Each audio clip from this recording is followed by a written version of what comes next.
Today we have a 2017 Dodge Journey. We'll be replacing the alternator. So first thing I'm going to do is remove the negative terminal on the battery here. The battery is pretty much all the way down there.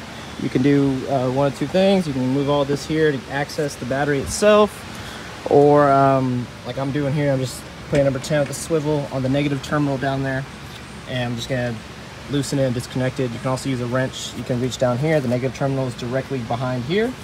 So I'm gonna go ahead and disconnect this, and then we're gonna head to the alternator and get ready to remove the tension, or remove the tension on the drive. 16, I've gone ahead and removed the drive belt. You can kind of see right around there, right there. I put number 16 wrench on there and just pulled upward. Oh, there goes my wrench. And also with the 13, with my quarter inch, remove the positive cable on the back of the alternator, as well as unplug the connector. So once I do all that, all I have to do now is with a number 13 again, remove 2 bolts, one right here, and then one that's going to be pretty much all the way down here. I can't really see with not the light here, but when I remove it, I'll give you a view of where number 13 is for the bottom. There's only 2 bolts holding it, so let me go ahead and get that out. Hopefully I don't have to remove the idler pulley right here, so I'm gonna try not to do that, but if I do have to, it'll be number 16 bolt, or 16, just remove this nut here, or bolt here, sorry, and pull it to the side. So the bottom bolt on the alternator here sits directly behind this idler pulley. So I went ahead and removed it, just number 16, just counterclockwise, removed it out the way. So now I'm gonna go ahead and remove those 2 number 13 bolts holding the alternator together, the alternator in place. So once I do that, we can just swing it out. We'll have all the room in the world to remove it. So just one slight correction. I said that that bottom bolt is a 13 on the alternator. It's actually a 16 as well, just the same as the idler pulley here. This top one, however, is a 13.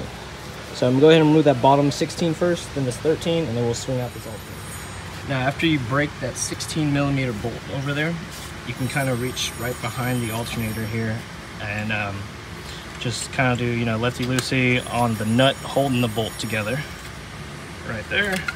Also, I mean, you could just get an extension over here if it really doesn't come off.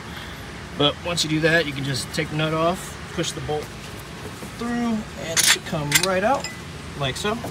So now I'm gonna remove that 13, and we'll get that alternator out. So with that 13 removed, you should be able to swing the alternator down like so, and we can just kind of work it out. And if you're ready to remove everything, oh wow, they used one. No wonder it went bad. Anyways, so now you can able to just work its way out, and I'm gonna have to use both hands to kind of work it. Oh, no I'm not. And there we are. Now we'll just put the new one in, and you can also see where that bottom bolt was. So it literally just goes through there, and there'll be a nut on this end. So once you break it, you can just twist it off. Shouldn't be that tight. So, or you know, just fit a wrench back there. But now all we gotta do is replace it. So when we get the new one, we'll just wiggle it the same way we went out and get everything back together. All right guys, so I'm using Service Tech alternator, new one. Now one thing that is different on here is that nut that I took out on the old one to remove the entire bolt, this one just stays inside, so it'll be a little easier when we go back in. This one probably used to stay inside once this part moved forward, but I guess not, I don't know. So with this one, I'm just gonna slide it back in and put those 2 bolts in and pretty much tighten it down, we'll be almost done.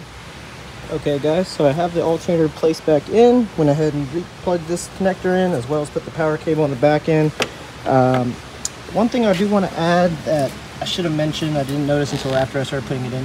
You can actually put the bolt here and set it down. It's more of a groove on the engine itself, and not like a hole. So you can actually place the bolt loosely into the alternator, just set it down, and then bolt this up and then tighten it down here.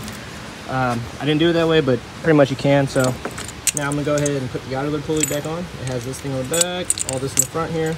I'm gonna tighten these in, and then we'll get the drive belt on. You can just Google a diagram of how to put it in, and pretty much, you know, I already showed you the tensioner, this and that, and just reconnect the battery, and that's it. So sorry this is really quick, but I mean, it's pretty simple. It literally took me like 30 minutes. So thanks for watching guys. Please like, subscribe, more videos to come.